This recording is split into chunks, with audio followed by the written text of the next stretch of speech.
All right, guys, we are live. Welcome to another awesome show. I've got a great topic planned for you guys today. You guys are going to eat this up. If you are feeling alone in your finances, if you are feeling like your spouse is totally checked out, disconnected, they don't seem to care, they don't seem to want to lend a helping hand, they don't seem to think that anything is wrong or anything needs to be fixed, any of that kind of stuff, guys, we're going to talk about this. And this is really for you. Again, if you feel like you're alone in this, like they don't really want to lend a helping hand, like you're having to manage this all on your own.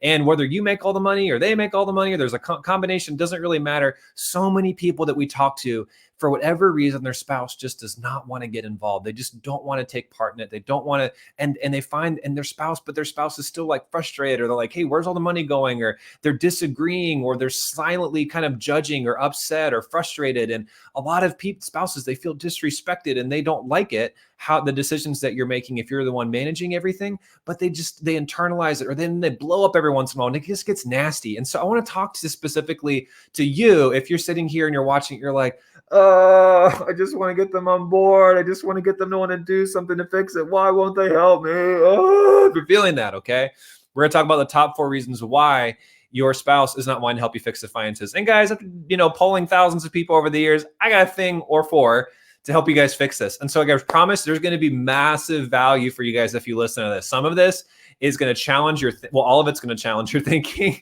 Some of it might hurt a little bit, sting, but it's going to get you the outcome that you want, which is to like how to fix the situation and like know how to draw them in and make them want to talk about this. Okay. So the first thing that we're going to talk about, because guys, when you fix this, not only will your spouse want to participate, but even if they don't, you're still going to be confident because you know that you've done everything that you could do and you've done the best you can. Guys, sometimes honestly, they're just too far gone. Some spouses are so checked out mental health wise. Sometimes they're having an affair. I'm just going to be honest with you. Sometimes they don't want to talk about it because they're hiding something, and you've done the best that you can do. But I'm going to give you guys every tool in my toolbox right now just to help you overcome what are some of those barriers keeping them at an arm's distance about it, or they just, even if they know what's going on, they just don't seem to really think that there's anything wrong to where they want to help you fix it. Okay. So the number one reason why is, we'll start 1 through 4. Number 1, it's that the reason why they're not taking it that seriously, wanting to help, and guys, please, I know it's going to hurt a little bit, but it's true. It's because on some level, you're not taking it seriously. Here's what I mean by that. I believe that your finances are a mirror. Your business is a mirror. Your career is a mirror. Your marriage is a mirror, and it will reflect back to you your own insecurities, your own problems, and your own areas where you're not really living up to the standard that you could be living up to. So here's what I mean. I'll give you an example. Okay. I remember there was a time where I just noticed that my wife was getting so defensive and it was driving me crazy. And every time I'd bring up something, she would get offended and upset about it and, be proud and, blame me and, and get all riled up and upset. And I got so irritated. I was like, this is so annoying. And then I was like, wait a second. How do I respond when she criticizes me? And I realized that I was doing the very thing that I was hating seeing in her. And I had to have and I realized, and I had to have a come to Jesus moment with myself and realize, like, oh my gosh, she's just mirroring back to me really what I'm doing. She's imitating, she's imitating me. Really, she's just following my example. And I had to take ownership, and I had to be like, I got to work on me. I got to fix me. And guys, guess what? The moment I started fixing me, all that kind of stuff went away. And if you're watching this, I'm not saying that like every single problem that you're and your spouse, like if they're in addiction or if they're doing something or if they're being sneaky or they're hiding stuff, that necessarily means that you're like, that's all your fault. That's not what I'm saying. But what I am saying is that you have so much more control and power than you think you do. And we're going to talk about why here in a second, even if they are distancing themselves or making poor decisions, how some of the things you are doing could be causing them to go for those coping mechanisms, drinking alcohol or just not wanting to talk to you about it, or distancing themselves or screwing around on their phone or different things that they're doing. Okay. So number 1, guys, is that what I found to be true, and I've especially found this to be true in spouses where I'll talk to a spouse on the phone and the spouse isn't there and they're like, they just don't take it seriously. But guys, I'll be honest with you. The number 1 thing and the pattern I noticed with all of them is that they are minimizing the problem. They are. And I get why. Most of you watching this, if you're minimizing it, it's because on some level, like you love them, you're trying to protect them, you don't want to stress them out, you don't want them to freak out. They just don't have a good response to it. And so you internalize a lot of it and you hold it in and you downplay it and like, oh, I'll hear people say, well, not everyone has an amazing marriage. And, well, everybody fights and, no husband's going to be perfect and all this kind of stuff. And, you tell yourself stories just to get through the day and survive, but it's just minimizing it and it's making light of it. And you'll even make light of your own pain. I've noticed, especially with women, for whatever reason, again, especially like if they're having autoimmune issues, if they're having issues with their health, if they're not sleeping, if things are happening, a lot of times they won't tell their husband because they don't want them to freak out. But the reality is that they don't know how bad it hurts. And if you're, but again, we're going to talk about this in a second. You're like, well, maybe Jeremy, I've tried talking to him. He just freaks out or he doesn't listen. Whatever. We're going to talk about why that's happening. So pay very close attention. Okay. It's one of the main reasons why, but you're doing it. Some of you guys, some of the problem is that you're not doing it at all. You're not being honest at all and sharing what's really going on. But when you are, it's for whatever reason, it's not working. You're getting through. Okay. And we're going to talk about that here in a second. Okay. Why that's happening. But that's the first thing, guys, is you have to take full ownership of the fact that there's probably at least one area where you're just not taking it that seriously. You're not. You're delaying getting help. You're delaying changing your own habits, your own behaviors. You're still making decisions that are sabotaging yourself financially. And until you decide to get serious to fix you and work on you, you can't expect them to want to get involved. Okay. You have to do everything that you know how to do. And then at that point, let's talk about, okay, I've done everything I can do. Now what do I do? Well, how do I bring them in? Well, let's talk about that here in a second. Okay. That's number one. Number two is that you're not being honest. And I kind of hinted on that previously, but you're not being honest. You're not fully sharing what is really on your heart. You're not being honest with yourself about how bad it really is, about how much this sucks, about how much like you're just tolerating it. And so many people, I'll be honest with you guys, and for whatever reason, like so many people, especially ladies, just become a doormat and they just take such a beating of people not caring, husbands not wanting to be supportive, everyone leeching off of them, the kids, everyone expecting them to fix everything. And they put themselves last because they love their family, but deep down, like they're dying, they're suffocating, they're from the inside out. And what I found, again, this is why more often than not, women tend to struggle. In my experience, everyone who calls me, guys, almost like I can't even tell you like the I want to say 50% because I'm thinking like the percentage of people that have told me they actually have autoimmune diseases versus, but I want to say 50 because I'm like, I think most of them, a lot of them are just undiagnosed. They haven't done it yet, but they have no energy. They're gaining weight. They feel exhausted, fatigued. They've got adrenal fatigue, all these sorts of things, guys. It's just bottom line that gets destroying their bodies. And it's kind of, for a lot of women, it's kind of like a slow death and a gradual downhill with the health. A lot of guys, it's kind of like, obviously they gain in weight, they can get high cholesterol, blood pressure, stuff like that from all of this. But then a lot of guys, like the heart attack, it's a stroke, it's like just really hard and heavy, really intense. It's actually the same thing if you look at how most suicides happen. Okay, for most men, it's very dramatic, it's very kind of intense like that. For most women, it's not quite as intense in terms of how they would do that. So for whatever reason, it's just a pattern. And I've noticed that not only if you're not taking it seriously, but if you're not being honest with yourself about how much this sucks and like, I've got to fix this and I've got to come to my spouse and be honest about how this is really affecting me and how alone I feel and how hurt I feel. And how I'm concerned about them. I'm concerned about I'm concerned about your health. I'm concerned about your job. I'm concerned about us losing our house or losing our kids or the relationships that are being affected. All of those things, you got to be honest and real. Okay, you've got to be honest. But then this is number three. Then we're going to talk about number three now, because I know some of you guys are like, but I've tried, Jeremy, I've tried. And it just makes it worse when I do. Here's why. Okay, you're going to love me for this. You're going to be so glad I'm talking to you about this. Number three, it's that you don't know how to stop the triggers. Here's what I mean. There are ways that you're approaching it that cause them to get defensive, that cause them to shut down, that cause them to flip out. Now, I'm not removing them from being responsible, okay? I'm not alleviating them of that responsibility. They're responsible for how they respond, okay? Ultimately before God. But it is possible for us to provoke our spouses to anger, to sadness, to anxiety, things like that. Really, mainly anger and just kind of sadness that you might notice if your spouse is just seems kind of shutting down, like they're disengaged, they're depressed, they're sad, they don't seem to be caring, they're making really dumb decisions, when they're in the sadness, or they're just angry and maybe they're like cursing out their boss, or they're hurting that, they're saying mean things to the kids, maybe they're throwing things, punching things like that, whatever. I can promise you that the reason why they don't want to talk to you about money is there's a way that you're engaging and approaching the conversation that is causing them to want to shut down. And this is where I'm trying to give you back your power, guys. I'm trying to give you back your power, because if you feel like you're helpless and it's completely out of your hands and out of your control, then you're going to feel like there's nothing you can do to fix it. And I want you guys to feel like you've got some power. So I'm telling you guys, what we have found to be true is when we teach people how to stop their spouse from getting triggered when they have these conversations, they're able to have those honest, those difficult, those hard conversations around money without their spouse freaking out and getting upset or crying and being inconsolable or yelling and raging and running, walking away or getting in the car and driving off or going out in the back and, chopping wood or getting in the shop or in the basement or the man cave for hours at a time and not talking or not wanting to be intimate or whatever that would be.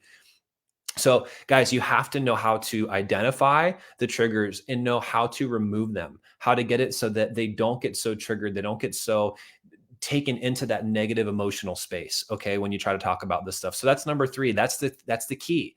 Okay. Now guys, have there been the rare circumstances where you did all of those things that I just talked about and they still did not want to engage? Of course, that might be the case. Okay, guys, because ultimately you don't have ultimate control of how someone wants to respond. But guys, like I would say 99% of the time, I have found that when you get these things right and you do them in the right order with the right techniques and things that we teach people, the right strategies, you can get through and you can talk about it. But you really have to focus on being the best version of you and getting yourself right before you try to expect your spouse to get right. Okay. Number 4, though, guys, and I just want to be honest with you guys, is that sometimes your spouse is just too checked out. And I kind of hinted at this at the beginning, but guys, some spouses, like again, those of you who've been following me for any length of time, yeah, hey Nina, how are you doing? So good to see you.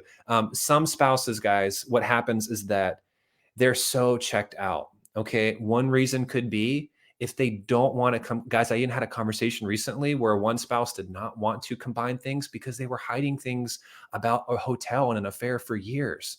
Okay. They didn't want to talk about it because they were hiding something. Okay. Sometimes a spouse is cheating on you. Sometimes a spouse is being unfaithful. And for them to be intimate with their finances means that they might have to be exposed in that area. Okay. So I'm just being honest. Sometimes they're hiding something they don't want to come clean. And you've got to be, and again, guys, like it's just the truth. Like, and this is, I hate that it comes up when it comes up to finances, but this is what a lot of times exposes it. But it also, if you're committed and the spouse is committed to getting help, guys, you can work through that. We've seen that happen. Divorce papers on the table, affairs, all that kind of stuff. You can fix it if you know how to work through this properly. Okay. But guys, the other thing can be that they just are so in denial that they're just never going to do anything. Like there are some spouses that will literally, guys, like to the day they have the heart attack or the stroke or the cancer or whatever, they're just going to go la la la la la la la la la la la because they're so terrified of what might come true. And for whatever reason, like you're going to have to just start on your own. And you're going to have to take it, you're going to take it by the reins and you're going to have to fix it because really they're just suppressing so much of their fear and reality because they're so afraid of what's going to be there. You have to start working on it and you have to start getting there. And we have seen that when you do that, more often than not, we've seen that so many couples are able to, their spouses are able to take part and they're able to participate and they get excited about being a part of the solution. Okay. So that's that. But guys, the other one is that sometimes, and again, guys, I think, oh, sorry, I was going to say this at the beginning or whatever, a few months ago. If you've been following my story, you know that when I was 17, my dad committed suicide. Okay. I love this man. Here he is right here. I have a picture of him that I keep next to me all the time. Okay. That's my dad when I was 17. That was a time about that time. But even this face right here, this is the face of a guy that was about the one smile that he got. Okay. That snuck out. But for the rest of the time, he started really shutting down. Okay. And sometimes your spouse is just so depressed and checked out because they're so sad and they're too weak. And if you're watching this and you know that there's something that needs to be fixed, but your spouse just doesn't seem to have any drive to take part, it doesn't necessarily mean that they don't, it's not usually because they hate you and that they don't want to be a part of it because they think that you're stupid or you're lying. A lot of times, guys, more often than not, they're just so depressed and down and defeated and that they just don't have the strength yet to do anything about it. And they're not. And my dad was not at a place around that when the 6 months before he died, he just wouldn't have done anything on his own, guys. He just didn't. All of his self-confidence was gone. All of his optimism was gone. All of his belief was gone. He was just down and out. And so if you're watching this and your spouse doesn't want to participate, it's because, again, they're probably in such depression, or they're in such anger and hatred of themselves, or shame over things that they've done or they're doing, that they're just not going to do anything about it until you learn how to be the best version of you, so that they can step up and that they can see what's happening in you and how you're getting free from the anxiety and the frustration and the overwhelm and again, a lot of the things holding you back financially, and you're getting your side of things under control, and you're leading your family out. And we've seen that when they start to see your transformation and they're not being as triggered, they're like, oh my gosh, you're so much more pleasant to be around. Oh my gosh, you're not getting angry all the time, or you're not stressed out. You're not nagging me. You're not like, you're not driving us crazy, or you're not like so exhausted and, not wanting to be intimate. And, you're just being nicer around the kids. And it's just all of these sorts of things. It's like, oh my gosh, then they want to take part, and they want to do that, assuming that, again, there's not something like seriously, like where they're already like completely checked out and they're already on their way out of the marriage, and they don't, no matter what you do, they're just not going to come back. So guys, what we found is that most of the time you really can get them back. You really can get them engaged, but you have to have the right strategies, the right techniques. But really, guys, like we talked about, you got to get real with yourself. Okay. You got to get real with them. Okay. You got to take it seriously. You can't minimize it. And I know that so many of you doing it, it's your love gift. It's like, you're like, I just don't want to stress them out anymore. I don't want to make them upset, or I don't want them to freak out. Or maybe you're scared of them. Maybe you're scared of them freaking out. Like, what would they do? Like, will they hurt themselves? Will they hurt me? Will they hurt the kids? Guys, my dad was so depressed. I like to share this because I like to keep it real, guys. My dad was so depressed the day he died. He told my mom that he had thoughts of killing us in our sleep because he was so depressed. He couldn't sleep. He was stressed out financially. It was getting worse by the day. He just was losing it. And so again, you might be just scared of what would they do if I was honest, or what would they do? And so, but again, guys, you can't let that keep you from fixing it. You've got to take charge. You've got to step in. You've got to do what you need to do to fix it. And guys, on top of that, like I said, so you got to do those things, but you have to stop the triggers. You have to know, how do I get them to stop being so angry when we talk about it, or disconnected, or shutting down? And guys, a lot of this, again, it's the stuff that they've been dealing with for years. Okay. For years. And you have to be able to learn how to become the best version of you, right? So that you aren't anxious about it. You aren't frustrated, that you aren't triggered anymore, that you want to step up, that you want to be that servant, that you want to be that leader, that you want to be the person that is like, okay, I'm going to do what I need to do, because at the end of the day, my spouse could get hit by a bus. And if I don't fix this, it's going to get nasty, and it's still going to be rough. Okay. So I'm going to learn how to get this under control for me and my house and my family. And I'm going to do what I got to do. And if they take part, great. If not, at least I'm okay. Because again, no matter what, again, some spouses, they end up having mental, psychological things that end up happening. Some of them they lose their memory. They get Alzheimer's, they get dementia. Again, sometimes they get hit, they do get a cancer, or they can't work, or they can't do anything. Again, maybe sometimes they get in such a dark depression that they can't really energetically participate, or they end up just leaving altogether, or checking out and getting divorced and leaving you. And even if that happens, you still have to know how to manage it. So what I'm trying to say, guys, is that you still have to have a plan. You still have to get control.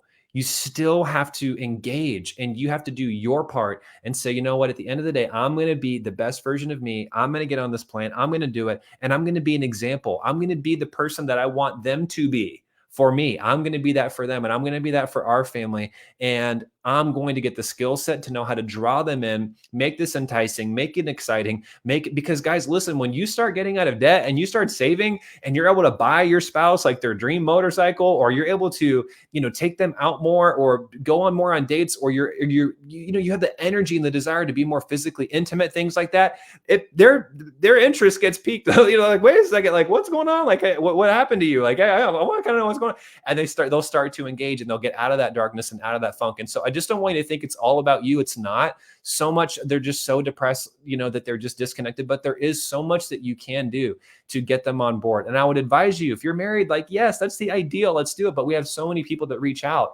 and we end up just speaking with them, and they start with us, just them, because they're like, you know what? I can't wait for them to get ready. It's like, guys, because there are some people, like my dad was so disconnected and depressed, literally, like if the boat was sinking, He just would have let the boat sink and drown, and all of us would have drowned with it, not because he didn't love us, he just didn't know what to do.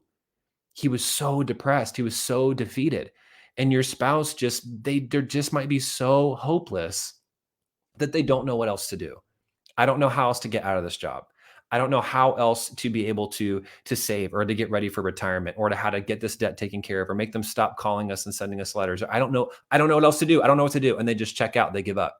And that's how some people do it. They just shut down. Again, some people, they just get pissed off and they scream and they yell. Some people, they just storm off. Some people, they end up leaving altogether.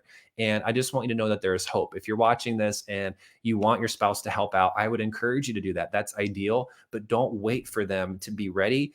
Do what you can do now so that you can start getting things ready so that when they are ready and you have the techniques and you have become the person that is able to inspire them and draw them in and help them not get so distanced from you, I promise you, when they're ready, you will have a very powerful team relationship dynamic that's going to allow you guys to do some awesome stuff that is absolutely amazing. And we have seen that happen. And I know that it can happen for you too. So don't lose heart, have hope. And if you need any help, you can go to jeremykrulikowski.com/apply. And let's connect with you. Your spouse does not have to be there on the call if you're married.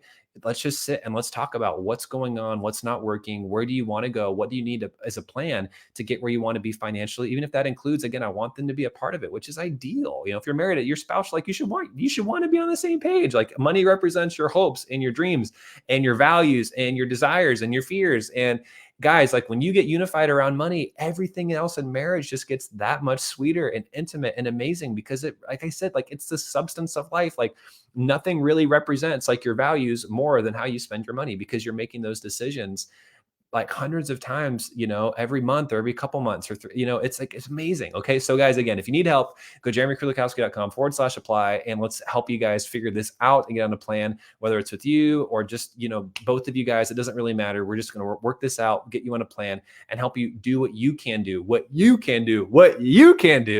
right? To take this seriously, get it fixed, get on a working plan and draw them in eventually over time and make that the outcome and the goal for your marriage, which I highly would recommend that you do. Okay.